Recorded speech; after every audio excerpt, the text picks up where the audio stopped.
So what happens when we die? It's a question that humanity has wrestled with throughout history. But a new study conducted by NYU may have found some answers. After centuries of mystery and speculation, scientists have finally uncovered stunning new evidence that reveals what really happens when you die. And the truth is more fascinating and chilling than anyone ever imagined. From brain activity that defies logic to eerie, near-death experiences that share shocking similarities, this groundbreaking discovery is shaking the scientific and spiritual worlds alike. So, what did researchers actually find? And could this change how we think about life, death, and what lies beyond? Stay with us as we explore the moment when everything ends, or just begins. The final breath. Imagine you're lying still, completely still, not asleep, not unconscious, still in the way that comes only once in a lifetime. Your heart has stopped. Your chest no longer rises and falls. A profound silence takes over. Your final breath escapes quietly into the world. And in that moment, your journey beyond life begins. But death, surprisingly, isn't instant. It unfolds like a mysterious, slow goodbye, both a breakdown of biology and a doorway into something unknown. First, the color drains from your skin. This is called pallor mortis. Since your heart has stopped pumping blood, the rosy glow of life vanishes. Within just 15 minutes, your skin turns pale and cool, almost like wax. Next comes algor mortis, or the death chill. Your body, once warm with life, begins to cool at about 1.5 degrees Fahrenheit per hour until it matches the temperature of the room around you. Like embers dying out in a fireplace, your warmth slowly fades. Then, without warning, rigor mortis sets in. This is when your muscles stiffen, locking your body into place. It happens about 2 to 6 hours after death. The stillness feels fragile and eerie, like the body is holding on to one last memory of form. But it doesn't last forever. After a day or two, the stiffness melts away. As gravity takes over, your blood sinks to the lowest parts of your body. This is livor mortis. The skin where blood settles turns a purplish-red shade, like bruises from a world beyond motion. You are no longer a vessel that moves. You are becoming a story left behind. Then begins the quiet unraveling. Autolysis, literally self-digestion, starts as your cells, starved of oxygen, begin to break themselves down. It's silent. It's unseen. But it marks the beginning of your body's return to the earth. Soon, the tiny organisms that lived peacefully in your gut while you were alive begin their grim task. They start feeding. This stage, called putrefaction, brings bloating and gas and a smell no one ever forgets. The unmistakable scent of decay. Flies come next. Maggots hatch and swarm. This is active decay. The bugs, bacteria, and nature itself all play their roles in taking you apart, piece by piece, layer by layer. As days turn into weeks, advanced decay takes over. Your skin loosens. Hair may remain for a time, but bones begin to show. The outline of the person you once were begins to disappear. Finally comes dry decay. What remains is fragile. Bones, teeth, maybe hair. The body returns to dust, surrendering to time itself. Wind, rain, and soil will finish the job. All that's left are echoes. But is that really the end? People who've been pulled back from the edge of death often speak of strange, beautiful things floating above their own bodies, watching doctors try to bring them back. Some say they saw a bright light or traveled through a tunnel. Others describe a deep sense of peace, as though they stood at the border of two worlds. Scientists have found something curious, too. Just after the heart stops, the brain sometimes lights up in a sudden, intense burst of energy. Gamma waves, those linked to awareness and memory, surge for a few moments. Is this the brain's final act? One last effort to hold on to life? Or is it a glimpse of something more? No one knows for sure. Maybe these visions are just dreams of a dying brain. Or maybe, just maybe, they're small, fleeting peeks into what lies beyond. One thing is certain: death may end a life, but it might not end the story. What lies after the last heartbeat could be more than science, more than mystery. It could be the beginning of something we are not yet meant to fully understand. What do the living believe lies on the other side? Let's find out. Beyond the silence. When your heartbeat slows and your eyes gently close for the last time, what happens next? Is that truly the end of your story? Or could it be the beginning of something far greater? For as long as humans have walked the earth, we've wrestled with this question. Death stands as one of life's greatest mysteries, and across every culture, people have tried to understand it through stories, beliefs, and deep reflections. All over the world, the belief in life after death isn't just a matter of religion. It's something deeper, a hope, a longing, a whisper in the soul that death can't be the final word. In the UK, about 1 in 3 people think something waits beyond the grave. In the more religious US, surveys show that nearly 3 out of 4 people believe in heaven, while over half believe in hell. These numbers reveal something powerful. Deep inside us, many feel that death isn't a wall, it's a door. Religions have helped shape this yearning. In Islam and Christianity, for example, death isn't the final sentence. It's more like a pause before the next chapter. Life continues beyond the grave, where every action on earth is remembered. Paradise is painted as a place of endless joy, while hell is described as a place of consequence, a reminder that how we live matters beyond this world. Other faiths offer different but equally powerful views. In Buddhism, death is not an end, but a turning point in a long cycle of rebirths. The soul travels from one life to another, again and again, until it breaks free from suffering and reaches nirvana, peace beyond description. Hinduism holds a similar belief: the soul never dies. Instead, it is born over and over, shaped by karma, moving steadily toward union with the divine. But not everyone turns to religion for answers. Philosophers, too, have tried to unravel death's riddle using logic and thought. René Descartes believed that the body and soul are separate. When the body perishes, the soul simply continues on its path. Friedrich Nietzsche offered a stranger idea. What if you had to live this very life over and over forever? Would you live differently? Some thinkers imagine death not as an end, but as a return. Like a drop of rain falling back into the ocean, we might simply rejoin something far larger than ourselves.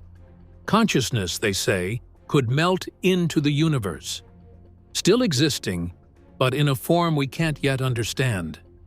Even science, usually focused on the physical world, has left room for wonder. Some theories in quantum physics, where particles can be in many places at once, and where observation seems to shape reality, hint that our universe is far more mysterious than we know.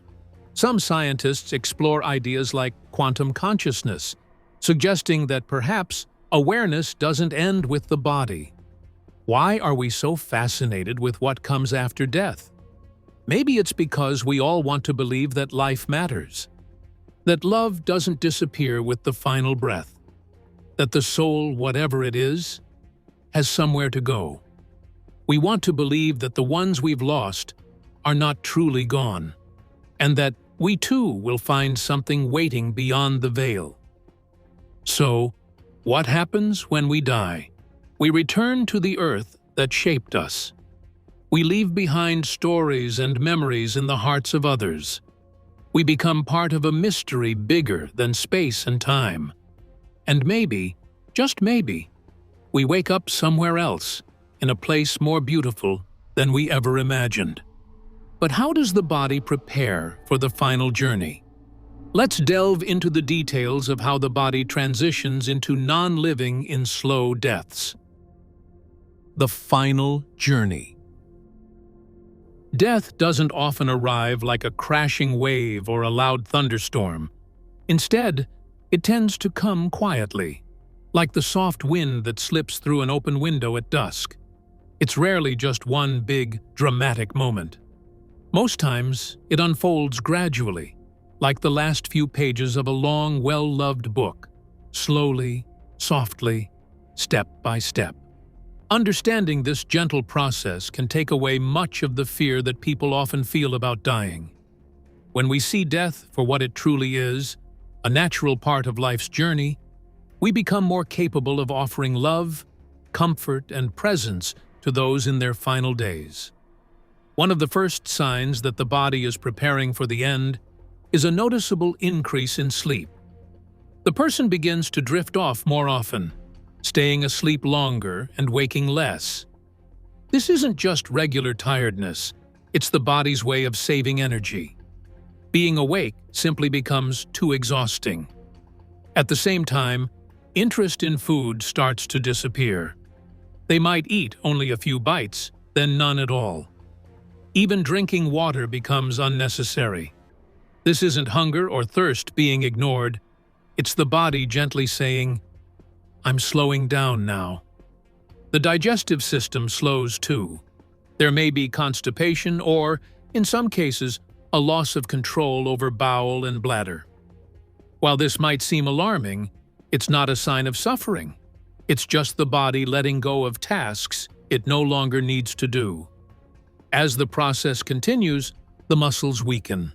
Sitting up, lifting a hand, or even speaking becomes difficult. Weight may drop quickly. The skin may start to look thin or fragile. This is the time when physical care becomes especially meaningful. Turning them gently in bed, moisturizing their skin, holding their hand, or simply being close. These small acts can bring great comfort. Emotionally and mentally, a shift also begins. The person may talk less, respond more slowly, or appear deep in thought. This quietness is not rejection. It's a turning inward, as though their focus has moved to something beyond what we can see.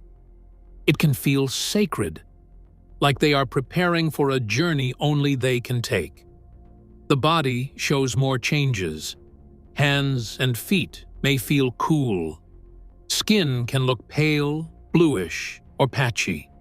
Breathing may change too, sometimes slow and deep, other times quick and shallow. A common sound, called the death rattle, may occur, a wet, gurgling noise caused by fluids collecting in the throat. Though it can be distressing to hear, it usually isn't painful for the person. In the final hours or days, many people drift in and out of awareness. Some may appear confused or restless. Others might surprise everyone with a sudden, clear moment, sitting up, smiling, asking for someone they love. These moments, though brief, are like little gifts, beautiful and unforgettable. Some people share extraordinary visions, glowing lights, peaceful gardens, or even long-gone loved ones. Whether these experiences are spiritual or the brain's way of saying goodbye, they often bring calm to the one who is passing and hope to those left behind. Although saying goodbye is never easy, being part of someone's final days can be a deeply loving and meaningful experience.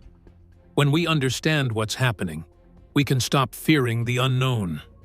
Instead, we can stay present, offering care and peace. In this quiet time, we are given the chance to honor a life well lived, with tenderness, dignity, and hearts full of love. When death arrives, how does the body cross the threshold? What are the events that unfold thereafter? Let's dig further into the details. Crossing the threshold. Death doesn't always come with loud cries or flashing lights. Often, it arrives gently, like a breeze slipping through a quiet room. One moment, there's breath. Then it slows. Then, it stops. The heart, once steady and strong, becomes quiet. The eyes no longer blink. The body no longer stirs. There's no response to sound, light, or touch. The soul, silent, unseen, and lighter than air, slips away, leaving behind only the body that once held it. For those left behind, it can be a heavy, heartbreaking moment. But for the one passing, it is often peaceful, like falling into a deep, calm sleep after a long day. It is not just an ending, but a gentle transition from this world to the next. Shortly after death, the body begins to change in natural ways. First, all the muscles relax completely. This can cause the body to release urine or stool. It may be surprising to witness, but it's a normal part of the body's final release. The warmth of life slowly fades from the skin, and as the blood stops moving, it settles in the lowest parts of the body. This creates dark patches, usually purple or red, called livor mortis. A few hours later, the body begins to stiffen. This is known as rigor mortis. It starts with the jaw and neck, and then moves to the arms and legs. The body becomes firm, like it's holding on to its final posture. But even this stiffness doesn't last forever. After some time, it fades, and the body continues its quiet return to the earth. Many people wonder, does dying hurt? The truth is, it depends. When a person is given good care at the end of life, the process is usually smooth and gentle. Pain relief and comfort are a top priority. Nurses, doctors, and caregivers help make sure the person is not suffering. But in some cases, especially when the body is fighting to survive, there might be signs of discomfort, like cool hands and feet or changes in breathing.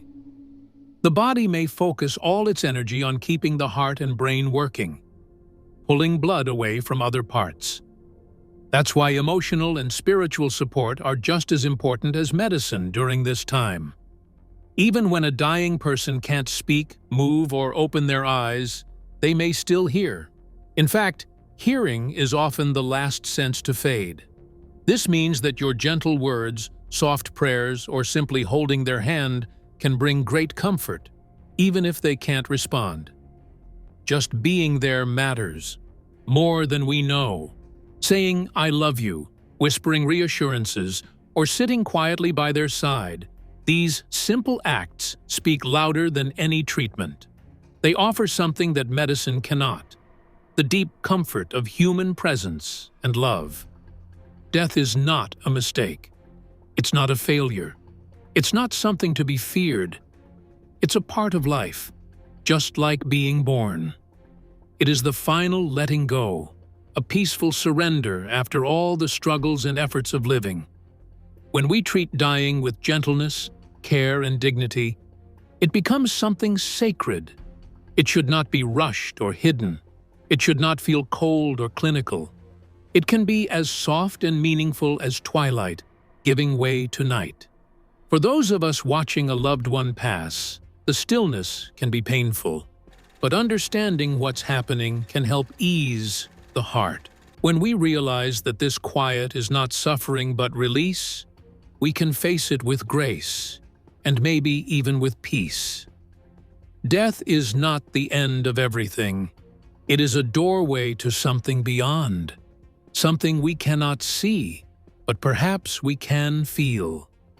And when we walk those final steps with someone we love, with patience, compassion, and care, we are not just saying goodbye. We are honoring their journey. We are witnessing not just their last breath, but their return to the one who gave them life. Having discussed what happens in different body organs during death, are there any information about what goes on in their minds? Let's find out what science and survivors have to say. Inside the mind of the dying. When the heart suddenly stops beating, most people assume that consciousness, the very essence of being awake and aware, vanishes instantly. After all, the brain depends on a steady flow of oxygen-rich blood to function. So when the heart fails, it feels natural to think the mind goes dark too. But what if that wasn't the whole story? What if, in those final moments, something extraordinary happens inside the brain? A spark of life when everything seems to be shutting down. This question has fascinated scientists for years, and some of the most compelling answers come from the work of Dr. Sam Parnia. He studies people who experience cardiac arrest, when the heart stops suddenly, and the process of bringing them back to life. In his research, something astonishing emerged. Even when someone is clinically dead, the brain sometimes shows a sudden burst of electrical activity. More than that, patients who have been revived often describe vivid experiences that suggest they remained aware during the moments when their heart wasn't beating. Imagine lying on an emergency room table, your heart stopped, your body motionless. Yet, from somewhere above, you watch the doctors working desperately to save you. You hear their conversations clearly, words spoken exactly as they happen, even though medically, you are declared dead. This isn't a scene from a movie. It's a reality reported by many survivors of cardiac arrest, verified by doctors who confirm the details later.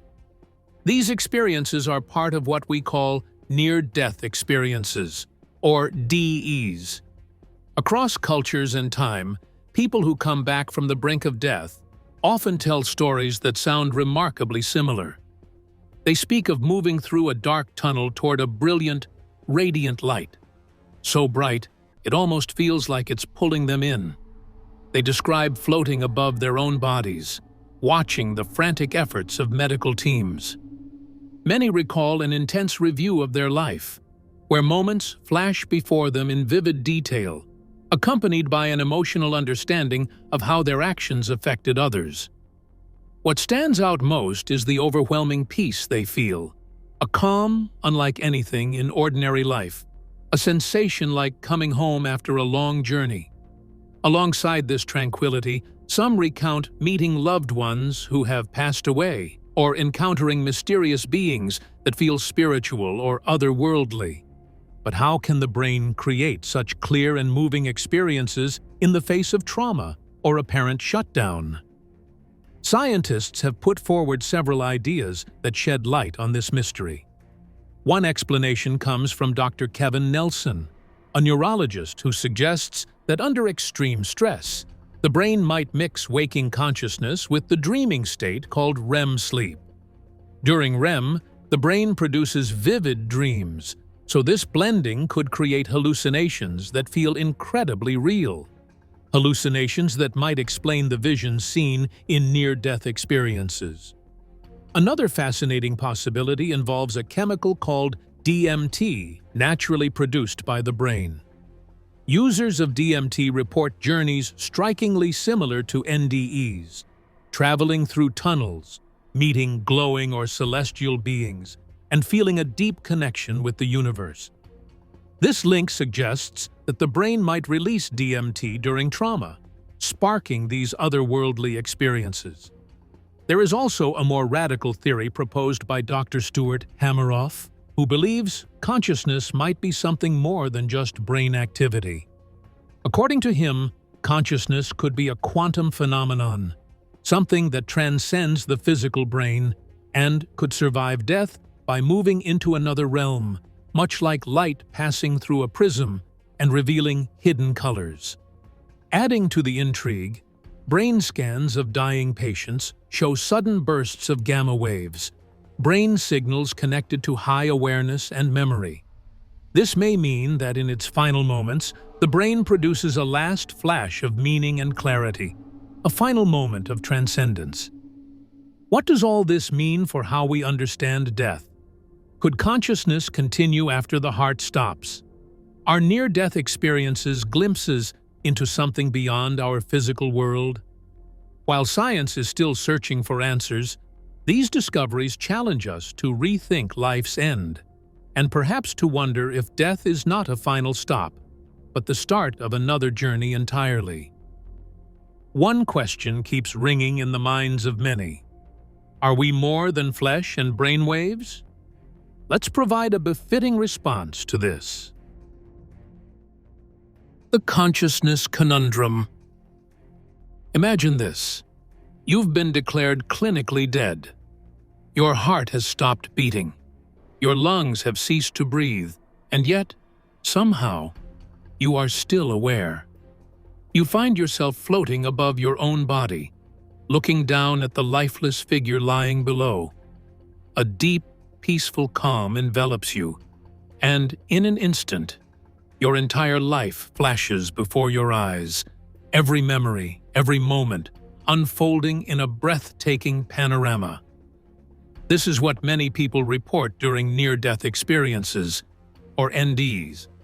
For years, science brushed these experiences aside as nothing more than hallucinations. Just the brain's last, desperate attempt to cling to life before finally shutting down. But what if these experiences are not just tricks of the mind? What if they hint at something far more profound, something that science is only beginning to glimpse? Recent breakthroughs in research have begun to challenge our most basic ideas about life, death, and consciousness. Scientists like Dr. Sam Parnia at NYU Langone and Dr. Jimo Borjigan from the University of Michigan have uncovered astonishing signs of brain activity during the exact moments when the heart stops and blood no longer flows to the brain. It is during this clinical death phase that the brain, surprisingly, produces bursts of gamma waves, patterns of brain activity usually linked to high-level conscious awareness. This discovery raises a fascinating possibility. Even when the body seems to have surrendered, the mind may still be active, aware, and experiencing. But the intrigue doesn't stop there. Some researchers have ventured even further, exploring ideas that sound like science fiction, yet have serious scientific grounding. Dr. Stuart Hameroff, for example, has developed a theory known as quantum consciousness. According to this idea, consciousness might not be a product of the brain alone. Instead, it could exist independently, outside the physical body. And the brain acts more like a receiver or a radio, tuning into this greater, invisible field of awareness. Just as a radio doesn't create the music but picks up signals broadcasted through the airwaves, our brains might simply be picking up consciousness rather than producing it from scratch. If these ideas are correct, they would transform our understanding of life in ways few could have imagined. It would blur the lines between science and spirituality, biology and philosophy.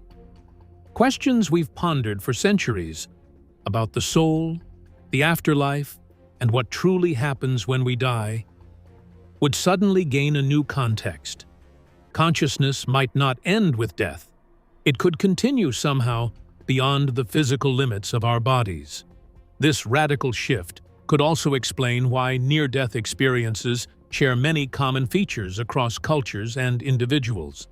People from vastly different backgrounds often describe similar visions: a tunnel of light, encounters with deceased loved ones, feelings of unconditional love and peace.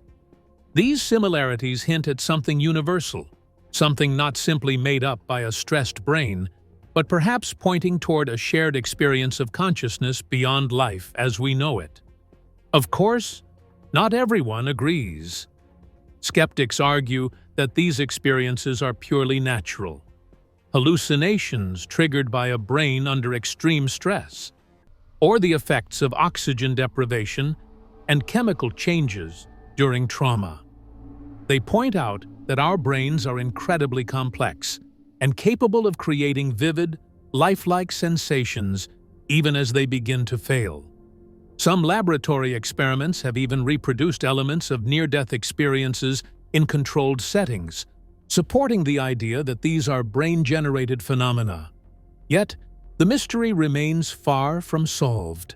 The extraordinary brain activity recorded during clinical death, the intriguing quantum consciousness theory, and the deep personal transformations reported by many who survive NDEs all hint that there's more to discover. These experiences challenge us to rethink what consciousness is, where it comes from, and what it means for our understanding of life and death. What if consciousness is not just an accidental byproduct of the brain, but something far more fundamental? What if it persists after death, beyond the limits of our physical bodies? These questions don't just intrigue scientists, they touch on the core of human existence itself, inviting us to explore the very nature of reality, the soul, and what it truly means to be alive.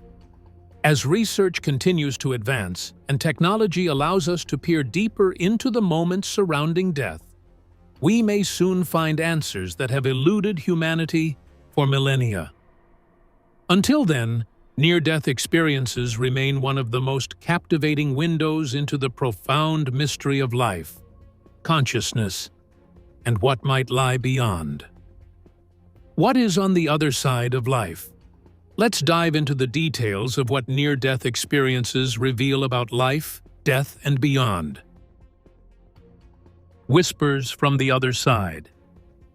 NDEs are fascinating phenomena reported by people from every corner of the globe.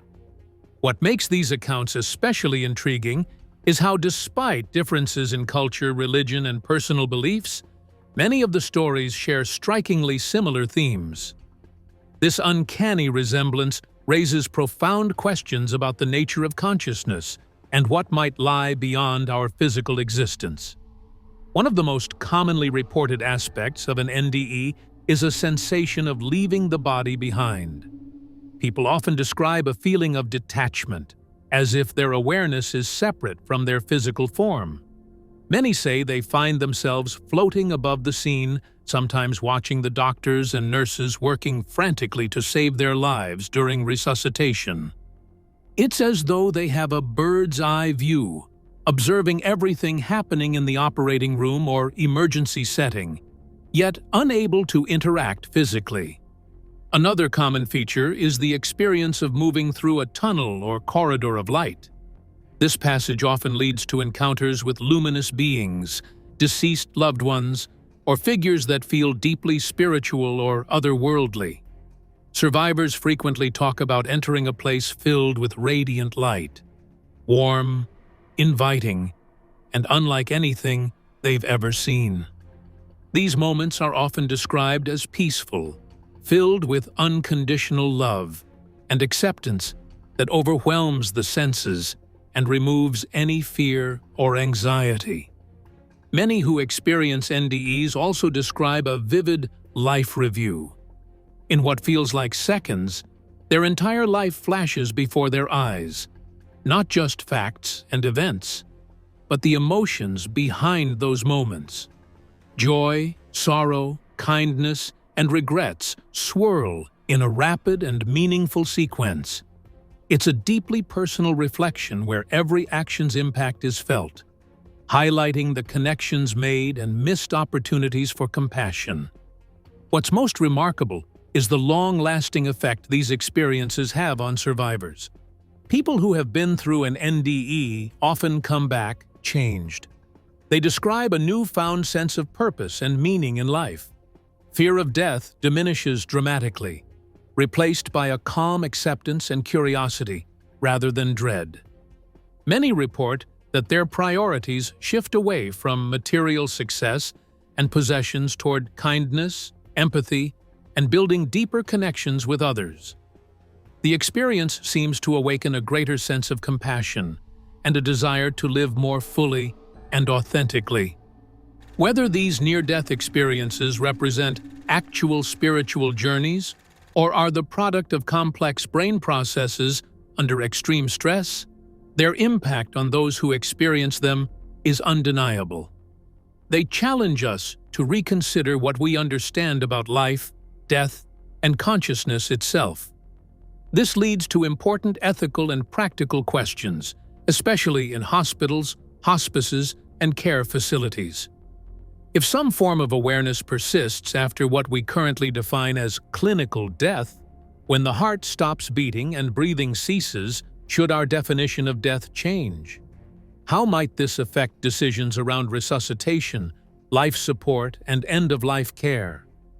The possibility that patients might retain some level of consciousness during CPR or immediately after death calls for a more thoughtful, compassionate approach. It suggests that medical professionals must proceed with even greater care, humility, and respect for the person's experience.